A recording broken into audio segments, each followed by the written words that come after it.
आदरणीय सभापति महोदय,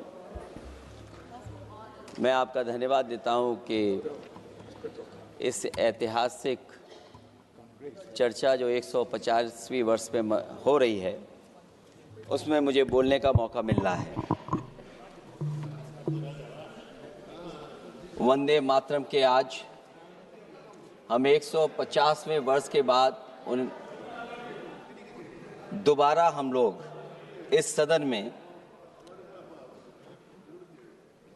याद कर रहे हैं और हमें गर्व है इस बात का करने का एक माध्यम बनाता था वो वंदे मातरम के करने का एक माध्यम बनाता था वो वंदे मातरम के गाने पर आज जब 150 वर्ष हो रहे हैं मुझे बोलने का मौका मिला है, उसके लिए मैं आपका बहुत बहुत आभार और धन्यवाद देता हूं। ये वंदे मातरम जिस तरह के हमारे पूर्व में कांग्रेस पार्टी के नेता गौरव गोगोई ने जो बात रखी उस भावना से जोड़ता हुआ और वंदे मातरम की भावना से जुड़ता हुआ जिस समय कलकत्ता के कांग्रेस के अधिवेशन में रविन्द्रनाथ टैगोर जी ने गीत गाया, उसके बाद लोकप्रियता इसकी आम लोगों के बीच पहुंच गई और जब कभी भी लोगों को अंग्रेजों के खिलाफ लड़ना होता था तो यही वंदे मातरम का नारा देकर के लोगों को जोड़ने का काम करते थे। हमारा कोई भी आंदोलन रहा हो, स्वदेशी आंदोलन रहा हो, उसमें भी हम लोग इसी नारे के साथ चले। वंदे मातरम को लेकर के हम लोग इतना देश को एकजुट कर दिए कि अंग्रेज घबराने लगे और जब अंग्रेज घबराने लगे तो जहां कहीं भी वो देखते थे कि ये नारा लग रहा है वहां पर देशद्रोही का कानून लगाकर लोगों को जेल भेज देते। ये भी इतिहास है कि जिस समय बंगाल में बच्चों ने गाना गाया, इस गीत को अपने क्लासरूम में गाया, उस समय भी अंग्रेजों ने उनके खिलाफ मुकदमा लगा के उन्हें जेल भेजने का काम किया। ये वंदे मातरम अंग्रेजों ने बैन भी कर दिया। 1905 से लेकर के 1908 तक बैन कर दिया गया और बैन के बाद भी लोग माने नहीं, हमारे क्रांतिकारी लोग माने नहीं और वंदे मातरम को हमेशा उन्होंने अपने दिल और दिमाग में रखा और जनता के बीच में इस आंदोलन को आगे बढ़ाते रहे। सभापति महोदय, जो हमारे सत्ता पक्ष के लोग हैं वो हर चीज को ओन करना चाहते हैं। ये 150वें वर्ष में जब हम वंदे मातरम याद कर रहे हैं, बंकिम चंद्र चट्टोपाध्याय जी को हम याद कर रहे हैं कि उन्होंने इतना महान गीत हमें दिया है। सत्ता पक्ष के लोग समय समय पर हमें देखने को मिलता है कि जो महापुरुष उनके नहीं हैं या जो चीज उनकी अच्छी नहीं है उनको वो ओन करना चाहते हैं। 150वें वर्ष वंदे मातरम, मैं अभी वो बात कहूंगा और मैं बात कहूंगा और हमारे मंत्री जी उसका जवाब देना। सभापति महोदय, क्योंकि ये बात ओन करने की आ रही, अपनाने की बात आ रही, तो मैं सभापति महोदय मैं अपने सत्ता पक्ष के लोगों को याद दिलाना चाहता हूं। सत्ता पक्ष के लोगों की जो पार्टी आज है भारतीय जनता पार्टी, जिस समय गठन हो रहा था, हमारे मुंबई और महाराष्ट्र के लोग जानते होंगे कि जिस समय गठन की चर्चा थी उस समय आपके जो अध्यक्ष चुने गए थे उनको जो भाषण देना है उस पर भी बहस चल रही थी और बहस इस बात की थी कि भारतीय जनता पार्टी सेकुलर रास्ते पे जाएगी, सोशलिस्ट रास्ते पे जाएगी कि नहीं जाएगी।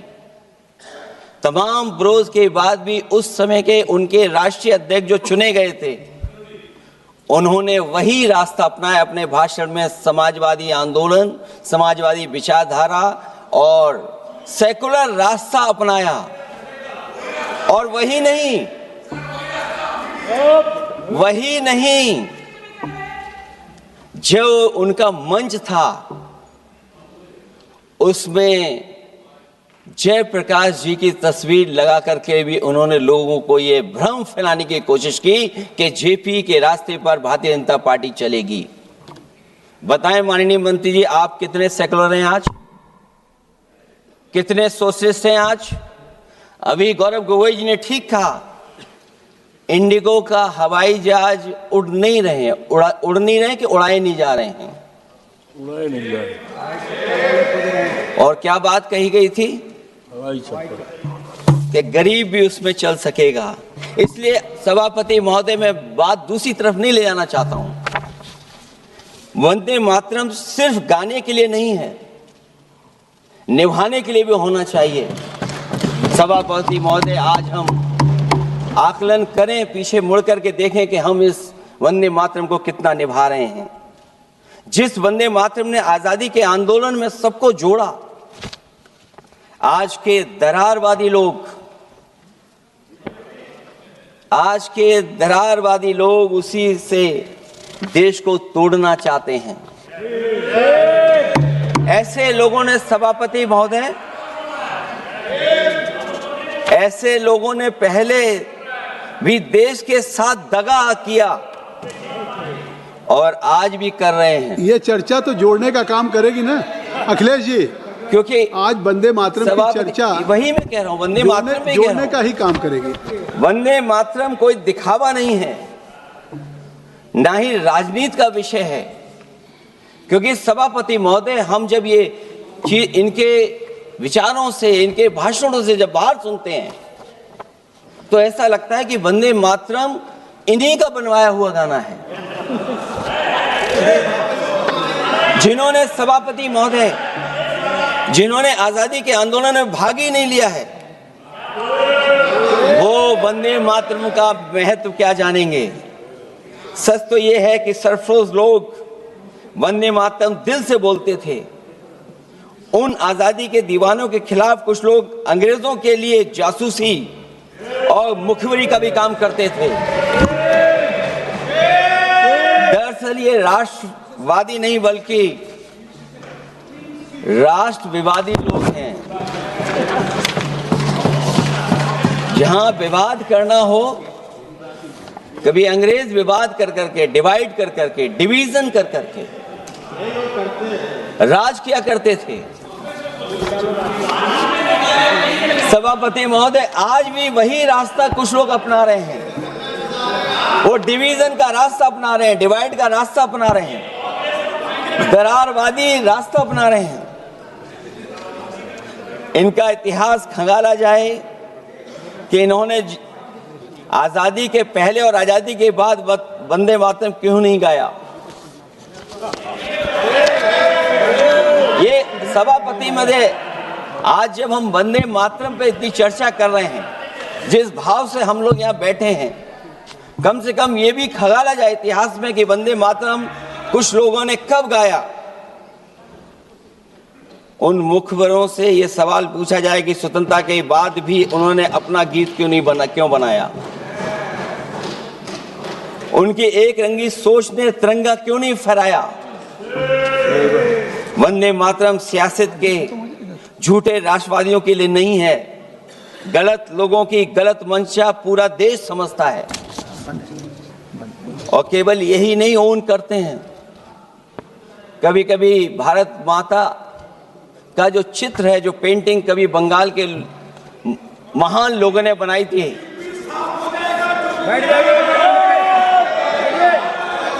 सभापति महोदय, इनको देख लीजिए, और फिर बैठ जाओ।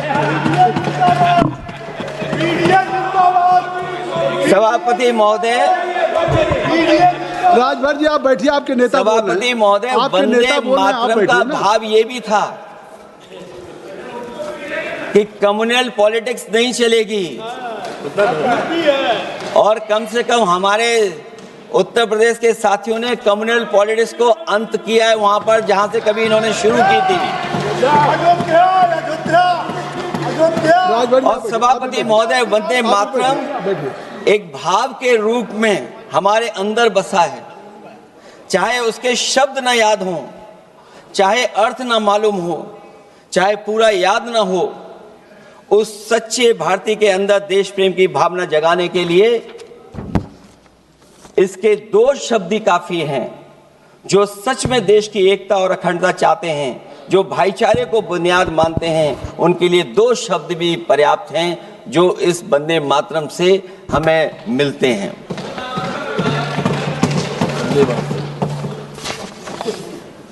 दूसरा किस्सा सुना दो अध्यक्ष महोदय। सभापति महोदय, इनका इतिहास खंगाल लीजिए, पूरा निकाल लीजिए। चुनावी सभाओं में कभी बाबा साहब भीमराव अंबेडकर जी की तस्वीर ये लोग नहीं लगाते थे। ये बात अगर सही हो तो बता दो। और ये तस्वीर कब लगाना शुरू किए? इनका एक सहयोगी साथी संगठन, जिस समय समाजवादी पार्टी और बहुजन समाज पार्टी ने मिलकर के इन्हें उत्तर प्रदेश में हरा दिया था, उसी दिन के बाद से बाबा साहब भीमराव अंबेडकर की प्रतिमा और तस्वीर लगाने लगे।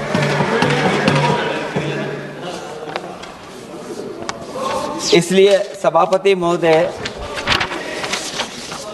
ये वंदे मातरम केवल गीत नहीं है, गीत के साथ साथ आज हमें ऊर्जा भी देता है।